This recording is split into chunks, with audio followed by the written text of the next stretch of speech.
What's up guys, Corvus95 here, and welcome to episode 15 of my Pokemon Blue Let's Play. On the last episode we basically finished Rock Tunnel. We have a couple more trainers to do however, and let's get underway with the battles. That's a wild Pokemon, not the trainer.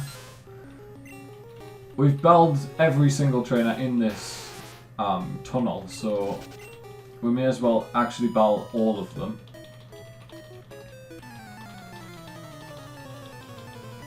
What Pokemon do you have? You have 3 Pokemon. Meowth to lead. Pretty good Pokemon in this generation.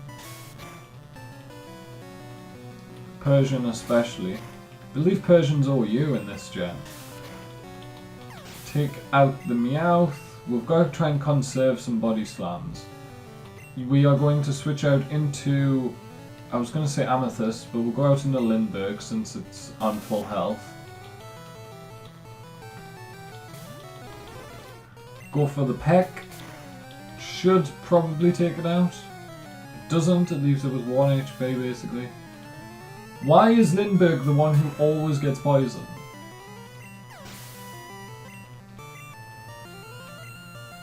A Pidgey we can change around, and okay, we can't go for Faraday. We're gonna have to go out into, we're just gonna stay in with Lindbergh, get off a Fury attack.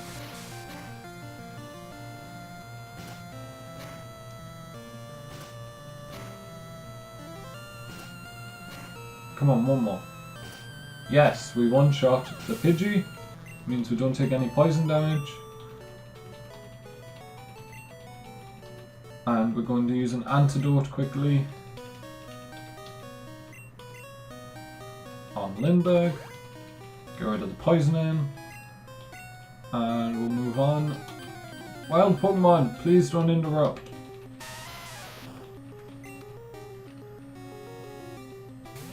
Geodude, we're going to run from that. I believe down here should be the end of the cave. And the Chop wants to battle. Since it's the end of the cave, I think we will. Here you go, you have a Body Slam. Doesn't take him out, but does get the paralysis. And he's fully paralysed. We'll go for a Scratch. Take out the Machop with a critical hit. And we'll head up. Now this trainer alludes to something that comes a lot later in the Pokemon history. I'm feeling a bit faint from this tough hike. Is it not you? You must have to beat this trainer and then she says it. I know it's this trainer. Wasn't expecting to have to battle here. We are out of Body Slams. This is troubling, but not the end of the world. Scratch is a 3-hit KO. I'm hoping they're going to not go for Quick Attack this turn. They do, unfortunately. We take more damage than was necessary there. We got a critical hit when it didn't matter. We grow to level 25 however, which is nice. And we're about to send out Pidgeotto. It's time for Lindbergh to show this Pidgeotto who is the better flying type.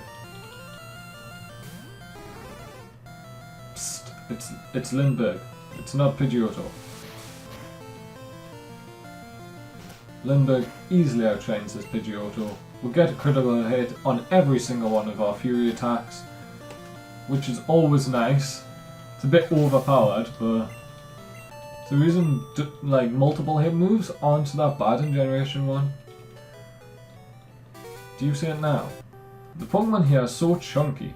There should be a pink one with a floral pattern, hinting at Munna, which came out in 5th gen. I found a Max Ether on that tree, or Ether. We're going to avoid this guy, because I would like to get healed up so I can use someone other than Lindbergh and Cotton. And we have entered the mystical place of Lavender.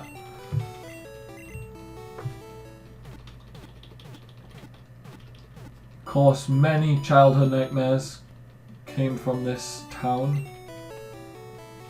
This guy looks important. What about you? You saw Cubone's mother trying to dying, escaping from Team Rocket.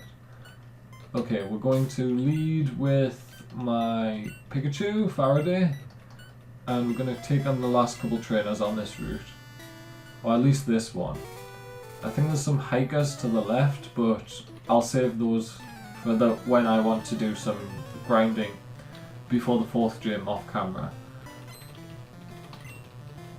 Pokemaniac wants to fight. He has a Cubone. Cubone! That's not helpful. Can you not have a Cubone? That'd be nice. Let's go out an Amethyst since the ground type move's pretty obvious. Actually goes for the Growl, which is a good play on his part. Confusion's a 2 KO because of the critical hit.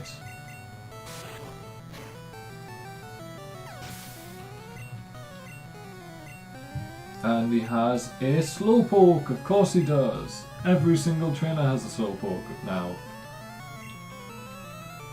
I don't know why Slowpoke's so popular around here. I don't even know if you can catch it around here.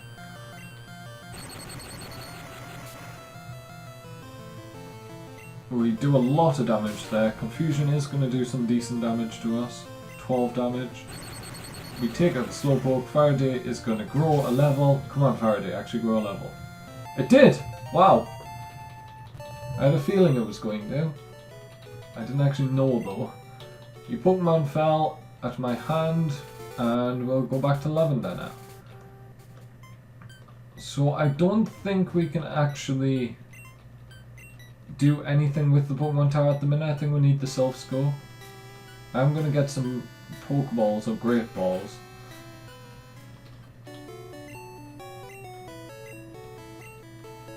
Yes, I know, these useless items. Great Balls, I want 10. Yeah, that's fine. Super Potions, I would like 10. Revive, it's okay, I'll just go to Pokemon Center. Super Repels may come in handy. I'll buy 10 of those as well.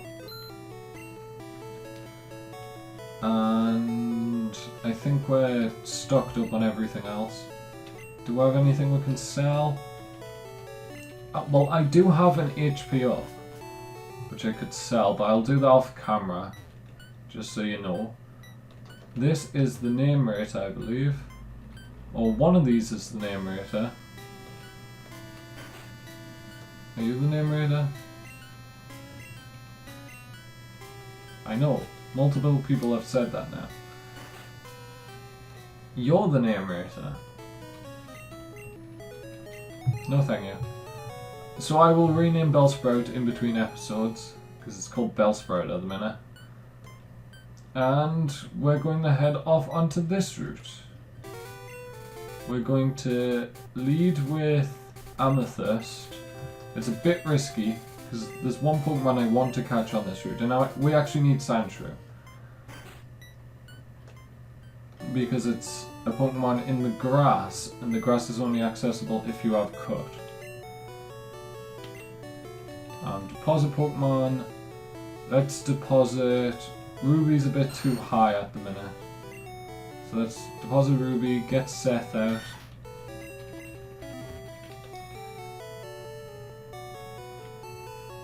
And we'll go catch another Pokemon.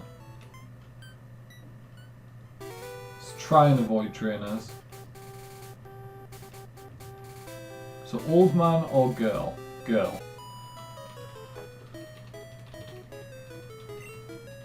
I think there's a better chance she has a Pokemon that Boyfriend can take care of quite easily. Okay, Clefairy, I hate Clefairies in this game. They're quite annoying to take out. To put it to sleep.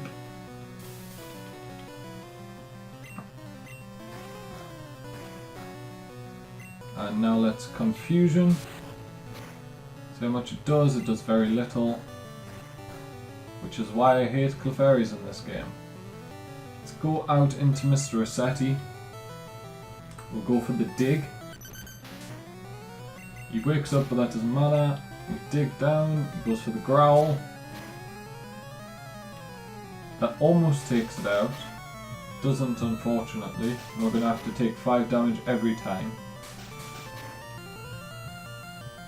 There's 3 hits. Let's go for the scratch. Pick up the Clefairy. And I think we'll just keep Mr. Rossetti out. We can go for the dig. Avoid the double slap. Get some nice damage off. They go for a growl. A second dig should kill. And it does. And Mr. Rossetti is going to get some more experience. Doesn't level up. If he gets one more level, he will evolve. So we've got that to look forward to. We're going to cut down this tree with Seth. And this grass should have the Pokemon I'm looking for. It's not a Pidgey. I'll tell you that now. It's not Pidgey. Pidgey's pretty cool Pokemon, but I use it too often in Generation 1 games that I don't want to use it again. That's what I'm looking for. A Vulpix. 100 special on a Ninetales, which is pretty high. Most of that got shifted into special defense, unfortunately, in the later games. And I think we'll go for... we'll switch out into Cotton.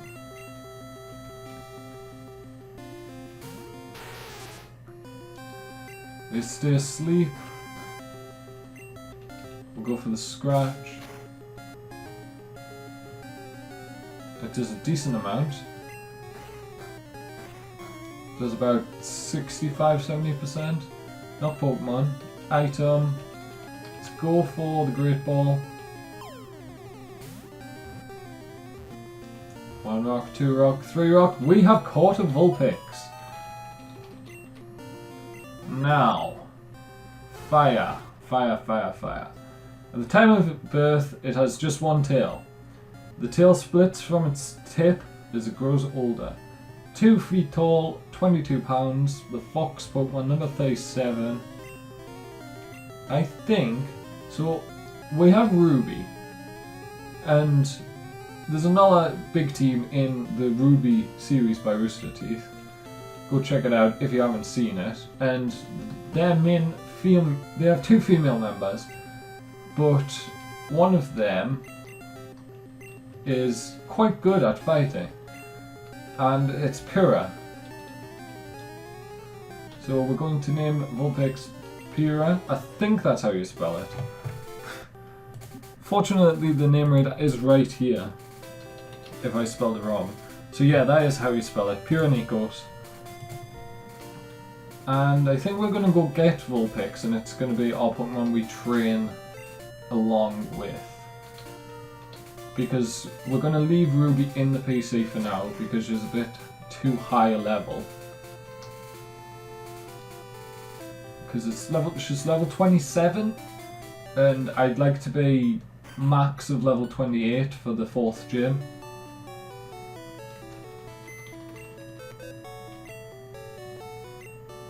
And we're going to deposit Seth. We're going to withdraw Pyrrha. I think I may even lead Pyrrha, just to get some switch training.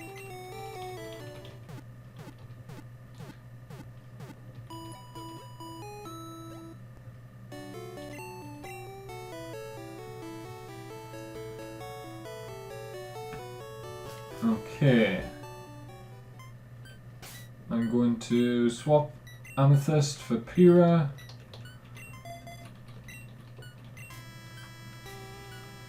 And we're going to head back onto this route. I don't know the names of all the routes in Kanto anymore. I used to know them all off by heart, but I can't remember them all anymore. And since it doesn't do the drop-down thing of the later games, and I stored my town map, it's not going to be really easy to find out. So they have a Growlithe. Vulpix looks amazing. I love its Mohican. Goes for the Leah, the Growlithe. We will go for Dig. This should one-shot. It does. Very nice. And they have a Vulpix of their own. Let's go into Pura. And then we will switch back into Mr. Rossetti. I don't know if Pura has anything to do with fire, but Paya has something to do with fire. And it's got the first 3 letters of Paya in Pura. So it kind of fits, I think. I know Pura is based on Achilles. We take out Vulpix. And Mr. Rossetti doesn't grow a level. I was hoping he would there. Yeah, he didn't win that bet, so... There is a trainer on this route I want to avoid. They're not here yet.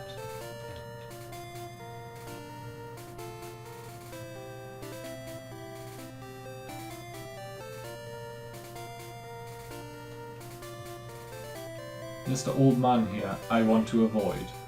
Because there's a little glitch you can do with him later on that I want to try and do.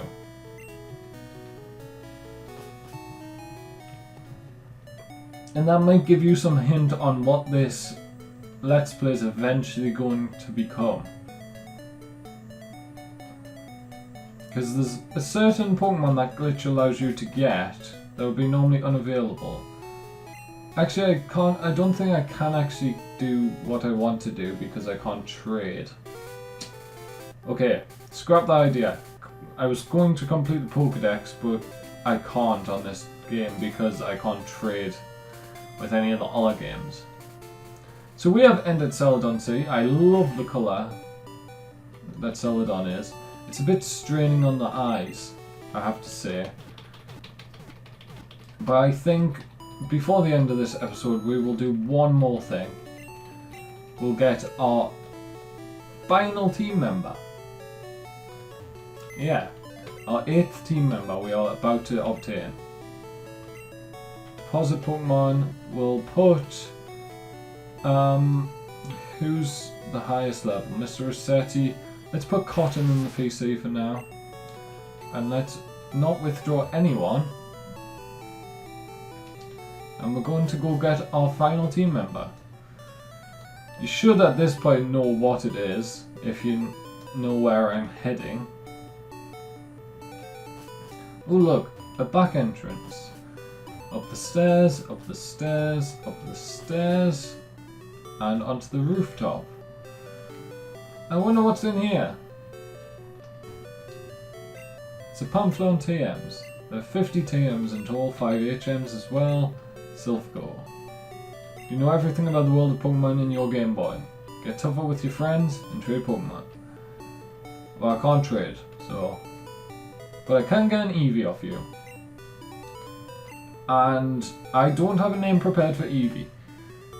Eevee's name would be very obvious if I gave it a nickname. So, should I give it a nickname or not? I think I am going to give it a nickname, but I'm going to have to find one first. So I'll be back in a second, guys. Okay, I've found a name, and any Finnish viewers I have may know the name that this is going to be. It's going to be named after the goddess of the sea, lake and storms, the wife of Artie. So you may know at this point what the name is, and it is Velamo. I think that's how you pronounce it. I did look up a pronunciation, and that's how the guy pronounced it, Velamo. So we have Velamo the Eevee, and from my explanation of what deity it is, you may be able to guess what evolution I'm going for. Goddess of sea, storms, and lakes. Yeah, Vaporeon. That's going to be my water type. I mentioned I needed one, and Vaporeon's a pretty good water type. I do think I'm going to store Velamo though for now. It's level 25 already, so it won't need much training. And it's not going to be very helpful against the Erica, the grass gym. So we will get my cotton back out. And yeah, I think that this is going to be the end of this episode, guys.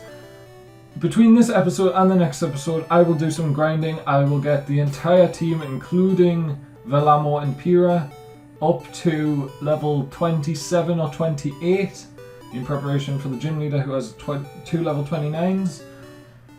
And yeah, I hope you've enjoyed the episode, guys. If you have, leave a like and a subscription to the channel and the video. And from me, Corvus95, I hope you've enjoyed. Thank you for watching so much, and goodbye.